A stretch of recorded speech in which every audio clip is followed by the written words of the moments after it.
things in space. I just want to make sure you're reminded, you got to keep any electronics.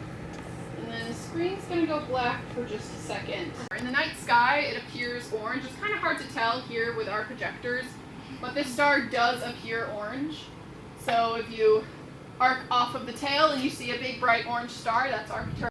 He was a Greek farmer. He was a fox, or not a fox, an ox farmer. So here he is. Here's Boötes about the Big Dipper. So the Greeks actually saw the Big Dipper as like a big garden plow, you know, like a farming plow. And of course our friend Boötes here is a farmer, so his hand is on the edge of the plow and he's plowing his fields. From Arcturus we can find another bright star. We're going to head straight down from Arcturus to Spica.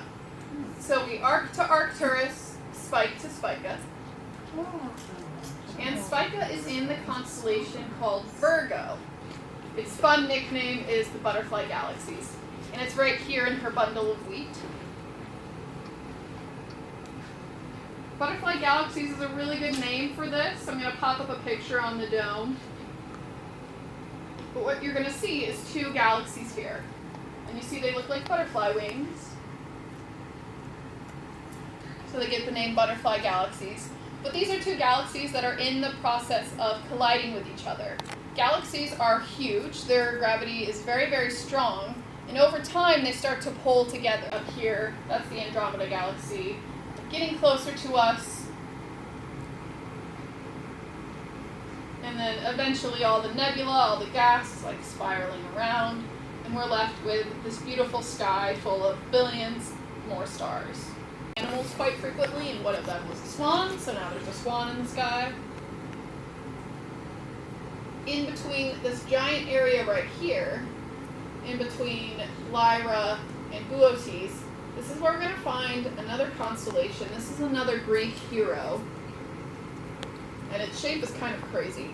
So we see these 4 stars here in the middle, and then it's got 4 lines coming off of it.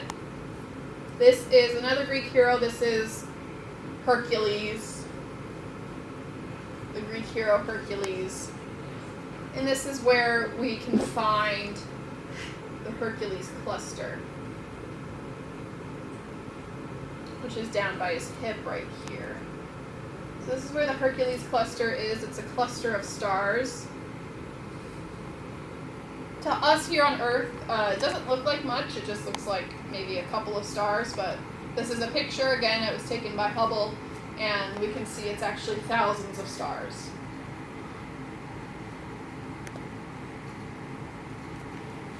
So if it's a big red bright object, it's not twinkling, it's Mars. But here's Saturn. We're just going to fly around it for a minute.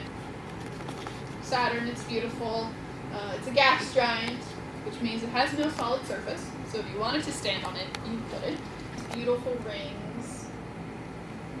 And these rings, they look to be solid, but they're not. It's not one solid object around Saturn. It's a bunch of tiny little particles. They are made out of gas and dust and ice, and they range in size. Some of them are teeny tiny, like little dust bunnies. We discover new moons of Saturn all of the time. Some of them have Greek names, some of them have Norse names or Germanic names. We see Prometheus, which is Greek. And then there's Skull, which is Norse. It's the biggest planet. From here to here, it's 11 Earths, so you can fit 11 Earths across Jupiter. We also see Jupiter has these beautiful bands of like red and orange color. Different gases reflect light differently. That's why Jupiter looks red. It's why the Earth's sky is blue. So we know that it's about 400 years, or it's at least 400 years, possibly older. And we also know that it's getting smaller. So it used to be from here to here was 4 Earths. You can fit 4 Earths. But now it's 1.5. So it's getting quite a bit smaller. And, you know, maybe in a few centuries it'll totally be gone. We don't know. We won't know until... So here we are, we're at Mars. We notice it has this beautiful red color. So Mars's soil is made out of iron oxide or rust. That's why it looks red. Mars also has these beautiful geographical features on it. One of them is this little crack right here. So this is called Valles Marineris, or Valley of the Mariners. And from end to end, it's the size of the United States. So it's like the Grand Canyon, but like way cooler because it's way bigger. So from end to end is the United States. We also have this chain right here. They look like craters, but they're not. They're actually dormant volcanoes.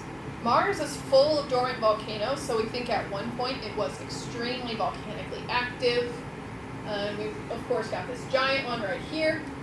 That's another volcano. We got some more volcanoes right here. Just so many volcanoes on Mars.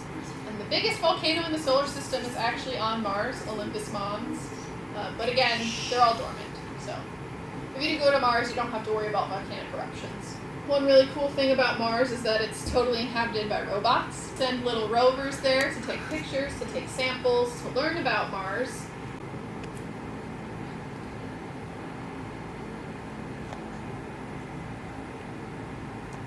And here we are, here's the Milky Way. So this is our galaxy. It's a barred spiral galaxy because it has a rectangle shape in the middle and the arms kind of spiral out.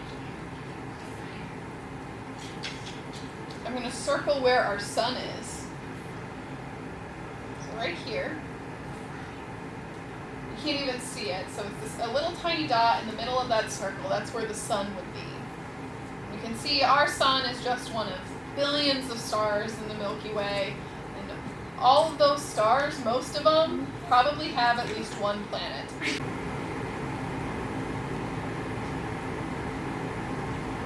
So in the black hole, we can see the light from all of the stars in the Milky Way.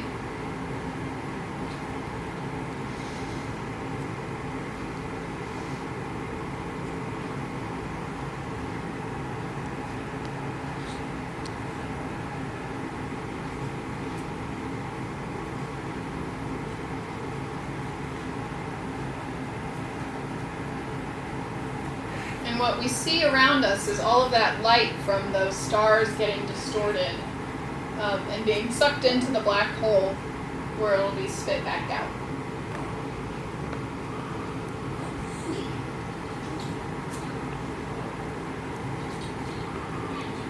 It's very, very far away.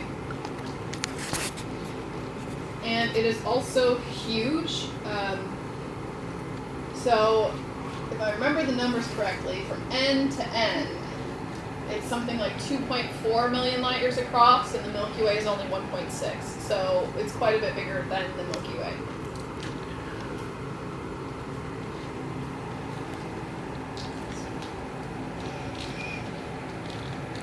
Okay, I'm going to go ahead and turn the lights on. That's all the time I have for you guys today. I hope you enjoyed the show.